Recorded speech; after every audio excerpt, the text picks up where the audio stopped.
Exposing media propaganda. Hello, ladies and gentlemen. This is the Brock Lawley program. My name is Brock Lawley, and I am your fearless host. I would like to conduct class here in mainstream pop culture propaganda. I don't know how many people know this name, Aaron-Sorkin.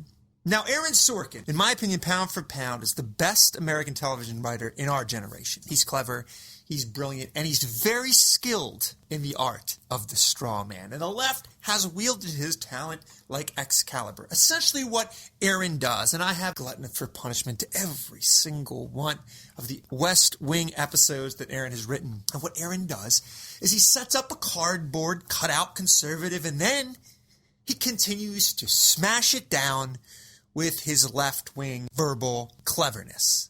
And he also enjoys the hindsight, the 2020 hindsight of Monday morning quarterbacking the world at large and the political arena that we live in. In other words, he'll write an episode as if in real time about something that happened 5-6 years ago. By the way, his dragons are always conservatives.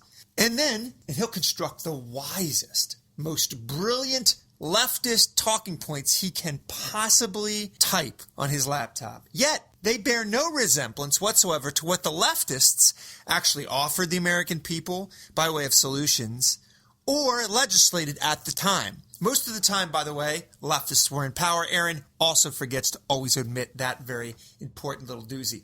His latest offering to the American people is the newsroom. And the newsroom takes the propaganda to nosebleed heights. And I would like you to experience one of Aaron's most effective tricks. Aaron's main character, the news anchor, is a quote-unquote conservative. He's a conservative except, well, I'll let you decide what kind of conservative he is. Take a listen to Aaron-Sorkin's writing in the newsroom. The Tea Party is being radicalized and their original organizing principles obliterated, and no one should be laughing anymore. They should be scared hitless. My party's being hijacked. These guys aren't Republican. Top story every night until the plant from Little Shop of Horrors goes back to its planet. In 4, 3, 2, roll it. Your candidate, Mike Lee, is a fierce supporter of the Constitution. That's why he's our candidate. He'll have to swear an oath to protect and defend the Constitution. And I'm looking forward to being there when he does. He's also signed a note to Grover Norquist not to raise taxes. That's right. Which oath is he bound by? He'll be bound by both. Is that possible? Of course it is. And that's how we're going to rein in government spending. Do you think part of a senator's job should include listening to experts, considering new information, hearing dissenting opinions, and then casting his best vote? I sure do. If 10 Nobel Prize-winning economists were to walk into his office and say, this is a national emergency and we need to increase revenue by asking for a small sacrifice from the wealthiest 1% of us, Mike Lee wouldn't even discuss it. Based on his 0 years of experience in economics and tax policy, he's taken an oath not to learn anything new while a member of the U.S. Senate? Does Rand Paul believe that a private business should be allowed to discriminate on the basis of race? Sharon Engel's angry because the press is reporting what she says to the press.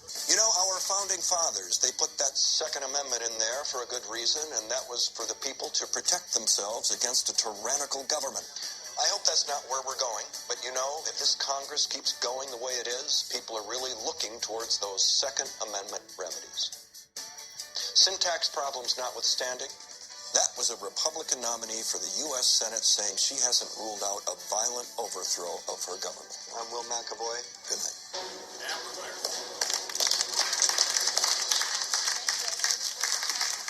So do you follow that? Will McElroy is a conservative who then dismantles straw man after straw man after straw man from the contorted mind of Aaron-Sorkin. And then the left is like, woo! That was awesome! Did you hear him? He was so clever, and the conservatives are so dumb. Here's the little problem with Aaron's fabricated fiction. The arguments he presents 9 times out of 10 aren't conservative arguments. And the few times they are, they're so wrenched out of context that they have no applicability. This is the irony of the newsroom television show. It's written, produced, and then broadcast in the midst of the Obama administration. And yet, none of the dragons slayed by Aaron have anything to do with the Obama administration. No, he chooses to go after the Tea Party, a nation $17 trillion in debt, a group of average Americans say, hey, pump the brakes, you socialist maniacs in Washington, D.C. And who is Aaron concerned about being extreme? It's the Tea Party. Who does he say is out to lunch, ladies and gentlemen? Space Cadet Central. The Tea Party, not the president or the Congress writing checks they have no intention of cashing. No, it's the Tea Party he slays. Again, I tell you, he's running in the midst of the most scandal-ridden administration in human history, and he can't trouble himself to slay a single dragon of the left, even though his main character is conservative. And of course, this paradigm is repeated over and over and over again on the left, because they never ever deal with real arguments. They can't deal with real arguments. They can't be clever or witty or wild, wild west gunslinger quick when the actual opponent is a real opponent, a flesh and blood opponent who thinks and argues. No, they can only orchestrate this biosphere that they create and then get in there and then punch out all these punching bags that they create. And then they give themselves applause. Do you notice that every little witty spin? It's like, woo, woo, there you go. It's porno. It's leftist porno is what it is. It's poolside leftist porno on television. The other interesting thing about the newsroom, by the way, so I can spare you this television show, you don't have to watch it, is the whole premise of this show is restoring the integrity of news. They're not going to be biased anymore like Fox News. No, they're going to only report the news, the fact-based, unemotional news. They don't see the irony. It's lost on them. They roll credits as the heroes of the universe every single episode as the irony drips from their leftist lips. Ladies and gentlemen, that is exposing leftist propaganda. My name is Brock Lawley. Thank you for listening. Follow The Atheist Antidote on Twitter, Facebook, and YouTube.